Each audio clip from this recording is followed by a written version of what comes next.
நந்தியின் வாயில் இருந்து தண்ணீர் கொட்டும் அதிசயம். பெரும்பாலும் கோயிலில் நந்தி மூலவரை வணங்குவது போல சிலை அமைக்கப்பட்டிருக்கும்.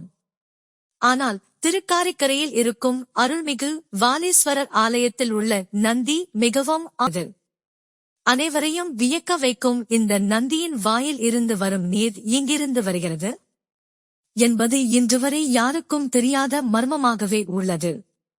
இக்கோயிலுக்கு வெளியே ஒரு தீர்த்த குளம் உள்ளது. நந்தி சிலையின் வாயில் இருந்து வரும் நீர் அந்த குளத்தில் கொட்டுகிறது. நந்தியின் வாயிலிருந்து நீர் அருவியாய் பாய்கிறது.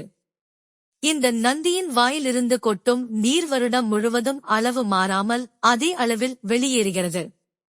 நந்தியின் வாயிலிருந்து கொட்டும் நீரானது மிகவும் சுவை மிகுந்ததாகவும் இருக்கிறது. இசை எழுப்பும் தட்சிணாமூர்த்தி. கடலூரில் இருந்து சிதம்பரம் செல்லும் சாலையில் ஆலப்பாக்கம் என்ற ஊருக்கு முன் உள்ள ஊர் திருச்சோபுரம். இங்குள்ள திருச்சோபுர நாதர் ஆலயத்தில் உள்ள தட்சிணாமூர்த்தி இசை தட்சிணாமூர்த்தி என்று அழைக்கப்படுகிறார். இவரது சிலையை தட்டினால் சப்தஸ்வரங்களின் ஓசை எழுகின்றது. இசை பயிற்சியில் ஈடுபடும் மாணவர்கள் இவரை வந்து வணங்கி வழிபட்டால் அதில் வெற்றி பெறலாம் என்பது நம்பிக்கை. வேண்டுதல் நிறைவேறிய பக்தர்கள் இத்தல தட்சிணாமூர்த்திக்கு மஞ்சள் வஸ்திரத்திற்கு பதில் வெள்ளை வஸ்திரங்களை அணிவித்து வழிபடுகின்றனர். வெண்கல ஓசை தரும் பைரவர். சென்னை கோயம்பேட்டில் இருந்து பொன்னேரி வழியாக 7 கிலோமீட்டர் கடந்து அரசூர் கிராமத்தை அடைந்தால் அருள்மிகு ஸ்ரீ திருவாலீஸ்வரர் கோயிலை அடையலாம். இங்குள்ள பைரவர் சிலை கருங்கல்லில் உள்ளது.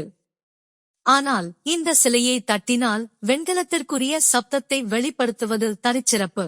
கல் நடராஜர் சிலை. சிவன் கோயிலில் பஞ்சலோக நடராஜர் விக்கிரகங்களை மட்டும் காண முடியும்.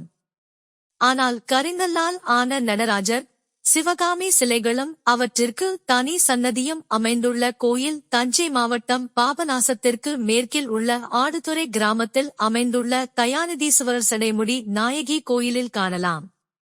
இக்கோயில் வாலி வழிபட்ட தலம் என்ற பெருமையை பெற்ற தலம். ஆச்சரிய சிற்பமுள்ள கோயில். நெல்லை மாவட்டம் அம்பா சமுத்திரத்திலிருந்து வடமேற்கு பகுதியில் 4 கிமீ தொலைவில் அமைந்துள்ளது. பிரம்ம தேசம் கைலாய. ஈரோட்டில் இருந்து 14 கிராம் தூரத்தில் உள்ளது பவானி கூடல் என்ற இடம். இங்கு வேதநாயகி அம்மன் சமேத சங்கமேஸ்வரர் கோயில் உள்ளது. இது பவானியில் பிரசித்தி பெற்ற கோயில். இந்த கோயில் பின் பகுதியில் உள்ள இரட்டை விநாயகர் சன்னதி படித்துறையில் காவிரி, பவானி, கண்ணுக்கு புலப்படாத அமுத நதி என 3 நதிகள் சங்கமிப்பதால் முக்கூடல் சங்கமம், தென்னகத்தின் காசி என பல பெயர் பெற்று விளங்கி வருகிறது. ஆண்டுதோறும் மாசி மகம் ரத சப்தமிக்கு 3வது நாள் சூரியனின் ஒளி சங்கமேஸ்வரர், வேதநாயகி, சுப்பிரமணியர் மீது விழுவது சிறப்பம்சம். பழமை வாய்ந்த இந்த கோயிலில் வேதநாயகி அம்மன் சன்னதியில் சிரிக்கும் சிலை ஒன்றும் அழும் சிலை ஒன்றும் உள்ளது. சிரிக்கும் சிலை மீது தண்ணீர் ஊற்றினால் அது உயிர் பெற்று சிரிப்பது போல் இருக்கும். அழும் சிலை மீது தண்ணீர் ஊற்றினால் உண்மையிலேயே அது அழுவது போன்று இருக்கும். காலம் காட்டும் கல்.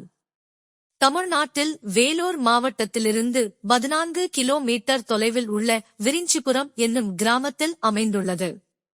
விரிஞ்சிபுரம் மார்க்கபந்தேஸ்வரர் கோயில். இது அதன் சிற்பக்கலைக்கு பெயர் போனதாகும். கோயிலில் குறிப்பிடப்பட வேண்டிய இன்னொரு அதிசயம்தான் காலம் காட்டும் கல். இந்த காலம் காட்டும் கல்லின் மீது ஒரு குச்சியை வைத்தால் அதன் நிழல் சரியான நேரத்தின் மீது விழும் என்பது குறிப்பிடத்தக்கது. இப்படி துல்லியமாக நேரத்தை கணிக்கும் இந்த கல்லை எப்படி 1300 வருடங்களுக்கு முன்பே கண்டுபிடித்தனர் என்பது வியப்பளிக்கும் விஷயம். அபூர்வ நந்தா விளக்கு. திண்டுக்கல் மாவட்டம் குஜிலியம்பாறை அருகே உள்ள ராமகிரியில் உள்ளது கல்யாணம் நரசிங்க பெருமாள் கோயில். இங்கே சிற்பங்களுக்கெல்லாம் மகுடம் சூட்டும் வகையில் அபூர்வ நந்தா விளக்கு உள்ளது. ஐம்பொன்னால் சுமார் 3 அடி உயரத்தில் உள்ள இந்த விளக்கு சிற்பம். இது யாழி முகம் கொண்டது. உட்பகுதியில் உள்ள தூண்களில் அரச குல பெண்களின் முழு உருவச் சிற்பங்கள் உள்ளன. அரச குல பெண்டிரின் கூந்தல் சடை பின்னல், குஞ்ச அலங்காரம், சூடாமணி, காதணி ஆபரணங்கள், புடவை ஆடை மடிப்புகள் என ஒவ்வொரு அம்சத்திலும் அழகுணர்ச்சியுடன் மிக நேர்த்தியாக செதுக்கியுள்ளனர். அதில் ஒன்று எத்தனை கலைநயம், எத்தகைய நேர்த்தி, பார்த்து கொண்டேயிருக்கலாம் என்று தோன்றும் அழகு, இடுப்புக்கு கீழ் வரை செல்லும் கூந்தல், அதை பின்னி போட்டிருக்கும் அழகு. அத்துடன் தலையிலே இருக்கும் அணிகலன்கள் என்று ஒரு சிற்பமே உயிர் பெற்று பெண்ணாக நிற்பது போல தோன்றுகிறது. இசைத்தூண்கள். திருநெல்வேலியில் அருள்மிகு காந்திமதி அம்மன் சமேத நெல்லையப்பர் திருக்கோயில் பல்லாயிரம் ஆண்டுகள் பழமையான கோயிலாகும். நெல்லையப்பர் கோயிலில் உள்ள இசைத்தூண்கள் உலகில் வேறு எங்கும் காண முடியாத அதிசயங்களில் ஒன்றாகும். இந்த தூண்களில் இருந்து வெளிப்படும் சப்த ஸ்வரங்கள் எப்படி ஒலிக்கிறது என்பது இன்று வரை யாராலும் கண்டுபிடிக்க முடியவில்லை. நெல்லையப்பர் சன்னதிக்கு செல்லும் வழியில் மணிமண்டபம் அமைந்துள்ளது. இந்த மண்டபம் நின்று சீர் நெடுமாற பாண்டியனால் கட்டப்பட்டது.